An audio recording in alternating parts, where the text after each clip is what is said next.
আসসালামু আলাইকুম এভরিওয়ান। দেখেন সকালবেলায় কত থালা বাসন জোগাড় হয়ে গেছে, মানে সারা সমস্ত থালা বাসনগুলো ধোবো আর ঘর দরগুলো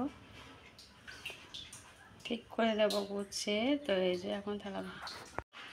আসসালামু আলাইকুম এভরিওয়ান, কেমন আছেন সবাই? আশা করি সবাই ভালো আছেন। আলহামদুলিল্লাহ আমিও ভালো আছি। তো আজকে মঙ্গলবার সকাল 7টা থেকে ব্লগটা স্টার্ট করছি সবাইকে সাথে নিয়ে।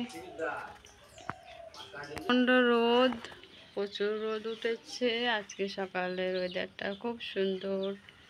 তো চলুন দেখতে থাকুন। এই যে সুন্দর করে থালা বাসনগুলো ধুয়ে ফেলেছি, পরিপাটিভাবে পরিষ্কার পরিচ্ছন্নভাবে ক্লিন করেছি। আর দেখে চা করছি। আমরা দুধের চা তো খাই না, লাল চা খাই, যেটা র চা বলা হয়, সেটা করা হচ্ছে। করে এবার খাবো। চা খেয়ে ছেলে মেয়েকে নিয়ে পড়তে বসাবো, ছেলে মেয়ে পড়তে বসবে, আর আমি ওদিকে ভাতটা চাপিয়ে দেবো, আর ওদিকে বিছানাটা ঠিক করে গুছিয়ে নেব সমস্ত কাঁথা বালিশগুলো। এই যে কাঁথা বালিশগুলো গুছানো হয়ে গেছে।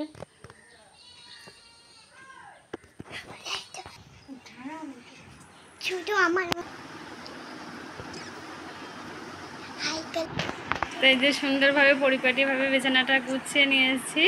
আর ওইদিকে চা তো হচ্ছে, ছেলে মেয়ে এবার পড়তে বসে পড়বে। তো চলুন চাটা খেয়ে নেওয়া যাক।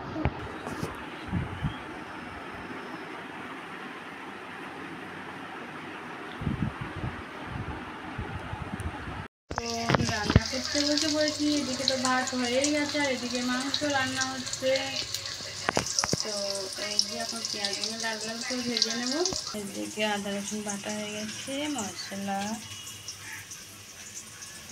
মাংস রান্না করব।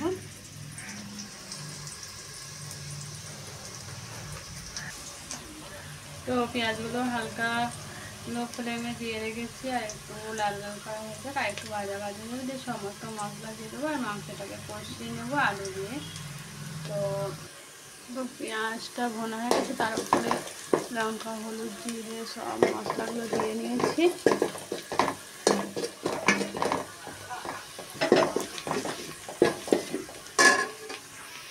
তো গরম মশলা দিয়ে দেবো, আর এদিকে আদা রসুন বাটাটা দিয়ে দেবো। সমস্ত মশলা দেওয়া হয়ে গেছে।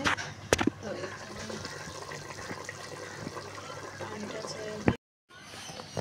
আদাগুলো, মানে বর্ষা তো চলছে, তো আদাগুলো নষ্ট হয়ে যাচ্ছে, এই জন্য অল্প করে আদা নিয়ে রেখে দিয়েছি।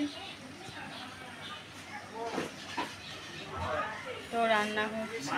আসসালামু আলাইকুম এভরিওয়ান। তো আজকে বানাচ্ছি মাংসের ঝোল। এই যে হচ্ছে রেসিপিটা বড় ব্লগে দেখে নেবেন, বড় ব্লগে দেওয়া আছে, যেটা শর্ট ব্লগে ছোট্ট করে দিচ্ছি।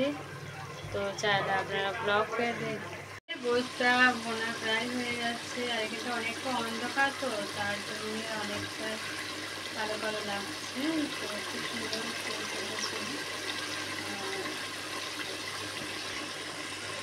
কারেন্টও নেই, যে কারেন্টের জ্বালাবো ঝোলটা। তো যাই হোক, এই যে মাংসটা এখন কষা হচ্ছে, এবার আলুগুলো দিয়ে দেবো। আর এই যে আলুগুলো দিয়ে দিয়েছি এবার একসাথে। তো ধুয়ে নিই, পানি দিয়ে দিয়েছি, ঝোল করেছি, অনেকটা ঝোল করেছি, একটা তরকারি তো, তার জন্য অনেকটা ঝোল করতে হচ্ছে। আর রান্নাটা হয়ে গেল। তো ব্লগটা এখানেই শেষ করলাম। আল্লাহ হাফেজ, ভালো থাকবেন। তো এই যে মাংস রান্না হয়ে গেল, অনেকটা ঝোল করা হয়েছে। আজকে মাংস আর ভাত শুধু একটা তরকারি হয়েছে, তো তার জন্য ঝোলটা একটু বেশি করতে হয়েছে, আর 500 মাংস ছিল। তো ব্লগটা এখানে শেষ করলাম। আল্লাহ হাফেজ।